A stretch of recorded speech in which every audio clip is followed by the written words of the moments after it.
بسم اللہ الرحمن الرحیم۔ پیارے دوستو، ایک ایسی گائے کی کہانی جس نے بقرہ عید والے دن ایک انسانی بچے کو جنم دیا۔ وہ گائے درد اور تکلیف سے چیخ رہی تھی اور پھر اللہ تعالیٰ نے اسے بولنے کی قوت عطا فرمائی اور اس نے سارے راز فاش کر دیے۔ اپنے اوپر ہوئے ظلم کی داستان پورے گاؤں کو سنا ڈالی تو سب لوگ سن رہ گئے۔ اس کہانی کو آخر تک ضرور سنیں کہ ایک چھوٹا سا پرسکون گاؤں تھا، کچے راستے، مٹی کے گھر اور سبز کھیتوں میں گھرا ہوا۔ یہ وہ دن تھے جب بقرہ عید کی آمد تھی، یعنی صرف ایک مہینہ باقی رہتا تھا۔ ہر طرف گہما گہمی تھی، منڈیاں سجی ہوئی تھیں، لوگ جانور خرید کر لا رہے تھے، بچوں کی خوشی دیدنی تھی اور گاؤں کی فضا میں خوشبو بسی ہوئی تھی، گویا ہر طرف رونقیں ہی رونقیں تھیں۔ اسی پرمسرت ماحول میں مریم کے گھر بھی خوشی کا سماں تھا۔ اس کے شوہر خاص طور پر ایک خوبصورت گائے خرید لایا تھا، سفید، بلکہ اپنی عادتوں میں بھی نرالی تھی۔ چرنے خود جاتی اور خود ہی شام کو واپس آ جاتی، اپنا خیال رکھتی۔ مریم اس کا ایسا خیال رکھتی جیسے ماں اپنے بچے کا خیال رکھتی ہے، اپنے ہاتھ سے گھاس کھلاتی، پانی پلاتی، اور جب گائے اس کے ہاتھ سے کھاتی تو مریم کے چہرے پر ایک خاص اطمینان جھلکتا۔ پورے گاؤں میں اس گائے کی تعریف ہو رہی تھی، ہر کوئی اسے دیکھنے آتا۔ جہاں خوشیاں منائی جا رہی تھیں وہاں پر حادثات کی نظریں بھی ضرور تھیں، وہ حادثین جو منہ پر تو پڑوسی تھے، پڑوسی ہاجرہ، جس کی نظریں اس گائے کے ارد گرد گھوما کرتی تھی۔ ایک دن اس کی خوبصورت گائے دیکھنے کے لیے وہ پہنچ آئی۔ بظاہر تو وہ مسکرا کر محبت سے مریم سے مل رہی تھی، لیکن اس کے چہرے پر چھپا ہوا حسد صاف دکھائی دے رہا تھا۔ آج ہی اسے یہ بھی خبر مل گئی تھی کہ مریم حاملہ ہے۔ یہ بات جان کر اس کے دل میں جیسے کسی نے آگ بھر دی ہو۔ یہ چند دن پہلے ہی تو اس گاؤں میں آئے تھے، 1 سال ہی ہوا تھا ان کی شادی کو، اور یہاں یہ امیر پور آئی تھی، نیا گھر، نیا گاؤں، اور زیادہ تر لوگ بھی اس کے لیے اجنبی تھے، لیکن ہاجرہ تو وہ پڑوسن تھی جو سب سے زیادہ قریب تھی، مگر دل سے اسے کبھی نہ اپنا سکی۔ اس دن تو وہ ہنستے ہوئے چلی گئی، لیکن آہستہ آہستہ وہ غم میں ڈوبتی جا رہی تھی، اور پھر ایک دن جب اندھیرا ڈوبا ہوا تھا، ہاجرہ آہستہ سے اپنے گھر کے پچھلے دروازے سے نکلی۔ کالے اندھیرے میں اس کا چہرہ چھپا ہوا تھا اور قدم اس کے تیز تھے، وہ تیز قدموں سے جنگل کی طرف بڑھ رہی تھی۔ کافی دیر چلنے کے بعد وہ ایک ویران اور سنسان جھوپڑی کے پاس جا پہنچی۔ وہ سامنے پہنچی جہاں پر گھاس پھوس سے وہ جھوپڑی بنی ہوئی تھی۔ ہاجرہ نے ادھر ادھر دیکھا اور فوراً اندر داخل ہو گئی۔ اندر اس جھوپڑی میں سیاہ کپڑوں میں لپٹی ہوئی، بال کھولے، سرخ آنکھیں، چہرہ بے حد بھیانک اور عجیب سی آواز میں موجود وہاں ایک عورت تھی جس نے ہاجرہ کو دیکھا اور دھیرے سے کہا کہ تو آ گئی ہاجرہ۔ ہاجرہ اس کے قدموں میں بیٹھ گئی، گھبراہٹ سے بولی، بی بی جی میں آ گئی ہوں۔ آپ نے کہا تھا کہ اگر میں شکار ڈھونڈ لوں تو مجھے اولاد مل جائے گی۔ میرا شوہر مجھے چھوڑنے والا ہے، اس کی ماں ہر وقت طعنہ دیتی ہے، کچھ کریں پلیز۔ عورت کچھ لمحے خاموش رہی، پھر شیطانی مسکراہٹ کے ساتھ بولی، کل دوبارہ آنا، اور جانتی ہے نا کہ کیا کرنا ہے، ہر چیز یاد رکھنا ورنہ قیمت بہت بھاری ہوگی۔ ہاجرہ گھبرا کر اٹھ کھڑی ہوئی اور تیز قدموں سے واپس گھر کی طرف چل دی۔ اس کا دل زور زور سے دھڑک رہا تھا، اسے ڈر لگ رہا تھا کہ کہیں اسے کوئی دیکھ نہ لے، لیکن جب وہ گھر پہنچی تو سب گہری نیند سو رہے تھے۔ اگلی صبح وہ دوبارہ مریم کے گھر آئی۔ اس بار وہ باتوں باتوں میں ہنستے ہوئے بولی، ویسے تو تم اب ماں بننے والی ہو۔ مریم اس بات پر سر ہلایا اور کہا، جی اللہ کا شکر ہے، دعا کریں۔ ہاجرہ نے ہنسی کے ساتھ بات تو کی، مگر اس کے اندر کی آگ اس کے چہرے کے پیچھے چھپے حسد کو نہ چھپا سکی۔ اگلی رات جب پورا گاؤں ایک بار پھر نیند کے خمار میں ڈوبا ہوا تھا، ہاجرہ آہستہ سے پھر سے اپنے گھر سے نکلی۔ اس کی نگاہیں چکنی اور دل میں صرف ایک ارادہ کہ آج کام مکمل ہو جانا چاہیے۔ وہ سیدھی اس جھوپڑی کی طرف گئی جہاں کل رات وہ خوفناک عورت بیٹھی تھی۔ جھوپڑی میں پہنچ کر وہ اس کے سامنے فرش پر بیٹھ گئی۔ کچھ لمحے خاموشی رہی، پھر ہاجرہ نے اپنی چادر کے اندر ہاتھ ڈالا اور سونے کے زیورات نکال کر اس عورت کے سامنے رکھ دیے۔ بی بی یہ لے لو بس اس بار میرا کام ہو جانا چاہیے، میرا شوہر اب مجھے برداشت نہیں کرے گا اور میں بھی اب برداشت نہیں کر سکتی۔ وہ عورت ہنستے ہوئے بولی، ہاں ہاں، آخر کار تم تیار ہو گئی ہو، ٹھیک ہے، اب سنبھال لو اپنی تقدیر۔ اس نے اپنے سامنے رکھے ایک پرانے زنگ آلود ڈبے کو کھولا، ڈبے سے چند تعویذ کاغذ پر لکھے کچھ نقش اور ایک چھوٹا سا تھیلا نکالا اور کچھ دیر منہ ہی منہ میں پڑتی رہی اور پھر ہاجرہ کے کان میں کچھ سرگوشی کی۔ ہاجرہ نے اس بات پر سر ہلایا، چہرے پر ایک اطمینان کی ہلکی سی مسکان ابھری کہ تمہارا کام ہو گیا ہے۔ عورت تیزی سے باہر نکلی اور سیدھا مریم کے گھر کی طرف روانہ ہو گئی۔ وہ گائے کے قریب پہنچی جو کہ آرام سے بیٹھی ہوئی تھی، مگر جب ہاجرہ قریب پہنچی تو گائے نے سر اٹھایا جیسے کچھ محسوس کر رہی ہو، کوئی خاموش سازش۔ ہاجرہ نے ارد گرد دیکھا، پھر اپنی جیب سے کچھ پاؤڈر نما سفوف نکالا جو عورت نے دیا تھا اور اسے گائے کے چارے میں ملا دیا۔ چپکے سے وہ چارہ گائے کے آگے رکھ دیا۔ گائے نے سونگھ کر تھوڑا سا پیچھے ہٹنے کی کوشش کی، مگر پھر بھوک کے ہاتھوں مجبور ہو کر وہ سب کھا گئی۔ اس کے بعد اس نے تعویذ ہاتھ میں لیا، مریم کے دروازے کے قریب ایک نرم جگہ کھود کر اس تعویذ کو دفن کر دیا، بالکل ٹھیک اسی جگہ جہاں مریم دن میں اکثر بیٹھا کرتی تھی۔ پھر وہ ایک گہری شیطانی مسکراہٹ کے ساتھ پلٹی اور اپنے گھر کی طرف چل دی۔ اسے یقین تھا کہ اب سب کچھ بدلنے والا ہے۔ اگلی صبح کا سورج ابھی پوری طرح نکلا بھی نہ تھا کہ مریم کو اپنے پیٹ میں عجیب سی تکلیف محسوس ہوئی۔ اس کی آنکھ بے چینی سے کھلی، وہ بستر پر نیم دراز ہو گئی۔ اس کا شوہر گھبرا گیا، فوراً اٹھا اور پریشانی سے بولا، چلو مریم، ہم دائی اماں کے پاس چلتے ہیں، یہ درد ٹھیک نہیں لگ رہا۔ مگر ابھی اس کی بات مکمل ہی نہ ہوئی تھی کہ اچانک بھاڑے سے ایک درد بھری آواز آئی، ایسی آواز جیسے کوئی جانور تڑپ رہا ہو، رو رہا ہو۔ وہ فوراً باہر دوڑے۔ جب وہاں پہنچے تو ایک خوفناک منظر ان کے سامنے تھا۔ گائے زمین پر بیٹھی ہوئی تھی، اس کی آنکھوں سے صاف آنسو بہہ رہے تھے۔ وہ بار بار گردن موڑ کر اپنے پیٹ کی طرف دیکھ رہی تھی، ایسا جیسے وہ کسی گہری تکلیف میں ہو۔ مریم یہ منظر دیکھ کر لرز گئی۔ اس کے شوہر ماجد نے فوراً کہا کہ یہ کیا ہو گیا، اسے کس کی نظر لگ گئی ہے؟ وہ دوڑ کر گاؤں کے حکیم صاحب کو بلانے گیا۔ کچھ دیر بعد حکیم آیا، گائے کا مکمل معائنہ کیا، آنکھیں تک چیک کی، پیٹ دبا کر بولا کہ یہ سب کچھ ٹھیک ہے، بخار ہے نہ پیٹ میں کچھ ہے، ہو سکتا ہے کوئی گٹھلی محسوس ہو رہی ہے، میں کچھ دوا دیتا ہوں، اللہ نے چاہا تو ٹھیک ہو جائے گی۔ ماجد نے دوا لا کر گائے کو دی، مگر حالت بہتر نہ ہونے کی کوئی وجہ نظر نہ آئی۔ حالت بہتر ہونے کی بجائے بگڑتی چلی گئی۔ اب تو گاؤں کے لوگ بھی آنے لگے۔ ہر کوئی حیران تھا کہ یہ خوبصورت صحت مند گائے ابھی کچھ دن پہلے تک سب کی توجہ کا مرکز تھی، اب وہ کمزور اور رنجیدہ کیوں ہو گئی ہے؟ کچھ بزرگوں نے تو یہ بھی محسوس کیا کہ گائے کا پیٹ دن بدن پھولتا جا رہا ہے، جیسے جیسے اس کے اندر کچھ عجیب سا پل رہا ہو۔ قربانی کے دنوں میں اب صرف چند دن ہی باقی تھے اور مریم اور ماجد، جس نے قربانی کی یہ سعادت حاصل کرنی تھی، اب وہ خود ایک پریشانی کا نشان بنتی جا رہی تھی۔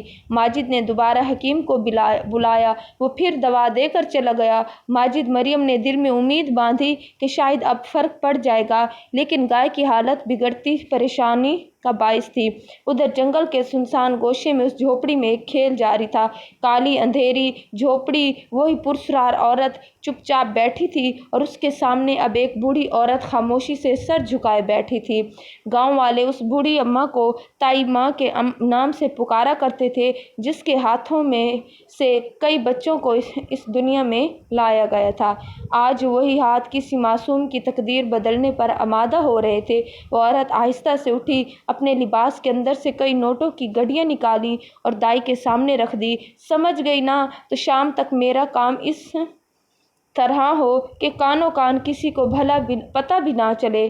دائی نے ان نوٹوں کو ہاتھ میں لیا، پھر اس کے چہرے پر ایک مکروہ مسکراہٹ ابھری، سر کو ہلکا سا جھٹکا دیا اور بولی، فکر نہ کرو بی بی، تمہارا کام ہو جائے گا۔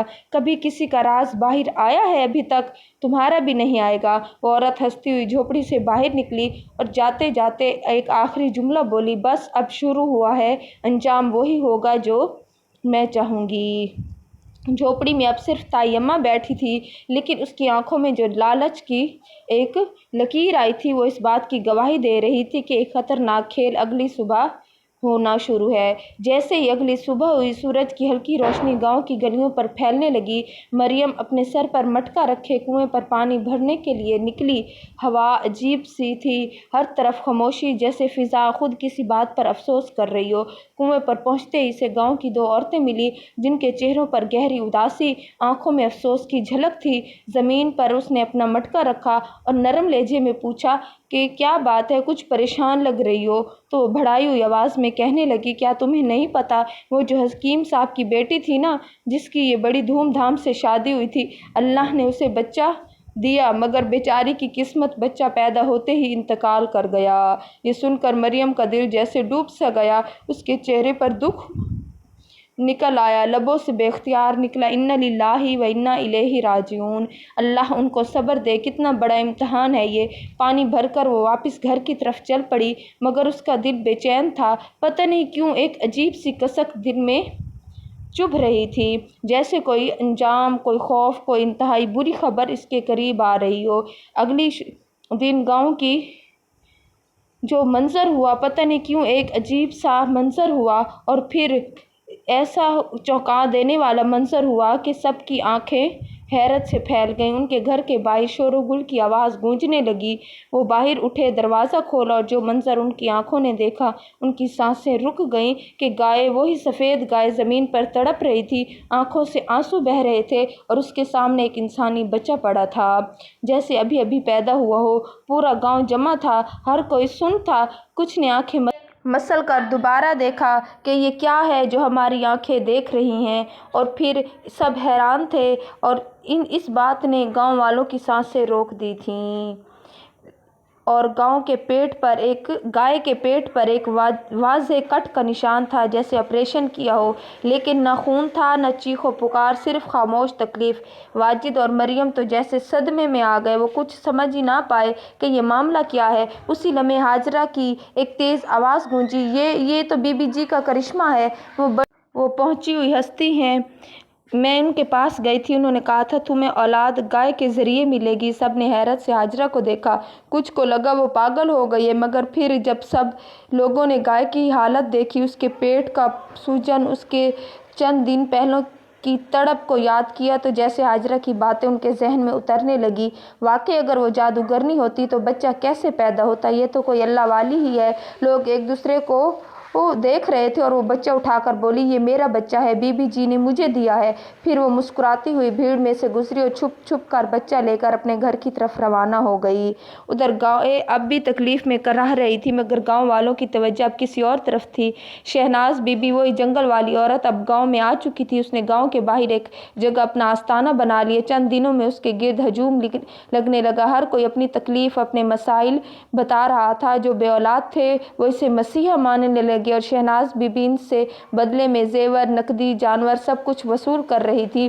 اب وہ عورت جس نے ایک شیطانی کھیل شروع کیا تھا، گاؤں کی سب سے بڑی روحانی ہستی بن چکی تھی، اور کسی کو خبر نہ تھی کہ اس کرامت کے پیچھے حقیقت کیا ہے۔ اب شہناز بی بی پورے گاؤں میں بزرگ پیرنی بی بی جی کے نام سے جانی جاتی تھی۔ جو جتنا اس کے ساتھ اٹیچ ہوتا، وہ اتنا ہی زیادہ اس کی باتوں میں آ کر نقدی جانور اس کے قدموں میں ڈھیر کر دیتا۔ وہ ہر دعا، ہر تعویذ کے بدلے ان کی تقدیر سنوارنے کا وعدہ کر رہی تھی۔ ادھر ماجد اور مریم ان سب کے برعکس بے حد پریشان اور الجھے ہوئے تھے۔ انہیں یہ سب کسی سازش کی بو دیتا تھا، مگر ثبوت نہ تھے، صرف سچائی تھی جو چھپی ہوئی تھی۔ گائے اب بھی ان کے ساتھ تھی، مگر وہ پہلے جیسی نہ رہی تھی، کمزور ہو چکی تھی، نظروں میں درد، اور چہرے پر جیسے کوئی فریاد چھپی ہو۔ کبھی کبھی یوں محسوس ہوتا جیسے وہ کچھ کہنا چاہتی ہو، مگر کچھ کہہ نہ پاتی۔ اسی دوران مریم کی طبیعت مزید بگڑنے لگی، اسے رات کو ڈراؤنے خواب آتے، اور پھر ایک دن اس کا بچہ ضائع ہو گیا۔ یہ مریم کے لیے قیامت تھی، مگر اس نے اللہ پر بھروسہ رکھا، آنسو میں آنسو لیے صبر کیا۔ ماجد نے اسے سنبھالا، مگر اندر اندر وہ بھی ٹوٹ چکا تھا۔ اور پھر وہ عید الاضحیٰ کے قریب پہنچ آئے۔ لوگ اپنے جانوروں کو عید کے دن میدان کی طرف لے جا رہے تھے، جہاں سب جمع ہو کر قربانی کرتے، ملتے، دعائیں مانگتے، یہی سب کا دستور تھا۔ نماز عید کے بعد سب لوگ اپنے جانور لے کر قربانی کے میدان میں جمع ہوتے، مرد بھی، عورتیں بھی، سب ایک ساتھ محبت کے ساتھ، امید سے اپنی قربانی کی یادوں کو دوبارہ تازہ کرتے تھے۔ ان کی زبان پر بس ایک دعا تھی ہوتی کہ یا اللہ ہماری قربانی قبول فرما اور اس ظلمت میں ہمیں ہدایت دے دے۔ مگر آج سب کچھ بدلنے والا تھا۔ آج صرف جانوروں کی قربانی نہیں ہونی تھی بلکہ سچ اور جھوٹ کے بیچ ایک خونی لکیر کھنچنے والی تھی۔ آج چہرے بے نقاب ہونے والے تھے اور کئی ہی رازوں سے پردہ اٹھنے والا تھا۔ قربانی کے میدان میں لوگ بہت زیادہ آ چکے تھے۔ میدان قربانی کے لوگوں سے بھر چکا تھا۔ ہر طرف اللہ اکبر، دعائیں، تکبیریں گونج رہی تھیں، مگر آج کی قربانی مختلف تھی۔ پیر بی بی شہناز کو لوگوں نے خاص طور پر عقیدت سے بلایا تھا۔ لوگ کہتے تھے اس کے آنے سے قربانی قبول ہوگی اور جو اولاد مانگے گا وہ بھی خالی ہاتھ نہیں جائے گا۔ پورے گاؤں نے جیسے اسے اللہ کا ولی مان لیا تھا۔ اور پھر وہ آنکھوں میں غرور، چہرے پر بناوٹی تقدس سجائے آئی اور ہاجرہ تو جیسے اس کے قدموں میں بچھی جا رہی تھی۔ تبھی ایک چیخ سنائی دی۔ مریم کی گائے زور زور سے رونے لگی۔ اس کی آنکھوں سے صاف آنسو بہہ رہے تھے، ایسے آنسو جو صرف درد والے ہوتے ہیں۔ لوگ کہنے لگے ماجد اور مریم گھبرا گئے۔ پھر آج تبدیلی آئی۔ اللہ تعالیٰ نے اس گائے کو بولنے کی طاقت عطا فرما دی اور جو صرف تکلیف سہ رہی تھی اب حق بولنے کے لیے تیار تھی۔ گائے نے بلند آواز میں چیخ ماری اور پھر کہنے لگی اے گاؤں والو، گمراہی کے راستے پر مت چلو۔ یہ عورت یہ تمہیں پیر لگتی ہے؟ یہ پیرنی نہیں ہے، یہ جھوٹی ہے، فریبی ہے، یہ کالا جادو کرتی ہے۔ سب کی نظریں پتھرا گئی۔ پورا میدان سناٹے میں ڈوب گیا۔ گائے نے اپنی زبان سے حقیقت بیان کرنی شروع کی۔ میں نے کوئی انسانی بچہ پیدا نہیں کیا، یہ سب ایک سازش تھی۔ ہاجرہ اس عورت کے پاس گئی، اس نے مجھ پر جادو کروایا، مجھے تعویذ کھلائے جس سے میرے پیٹ میں سوجن ہوئی، تکلیف بڑھی اور پھر کیا میں کوئی بچہ پیدا کرنے والی ہوں؟ مگر وہ بچہ جو تھا وہ دائی نے چرایا تھا اور رات کے اندھیرے میں اسے میرے پاس رکھ دیا تھا۔ میں پریشان ابھی یہ دیکھ ہی رہی تھی اسی اثنا میں کہ میں تم سب کو کیسے بتاؤں کہ تم یہ مان لو، یہ کوئی معجزہ ہے۔ یہ عورت جھوٹی اللہ کے نام پر دھوکہ دیتی ہے اور جو ایسے لوگوں پر یقین کرے گا وہ بھی اللہ کے عذاب سے نہیں بچ سکے گا۔ یہ کہہ کر گائے کی آواز خاموش ہو گئی، مگر میدان میں ایک بھونچال آ چکا تھا۔ ہر آنکھ حیرت میں کھلی، ہر دل خوف سے لرز اٹھا، ہر زبان پر ایک ہی جملہ ہم دھوکہ کھا گئے تھے۔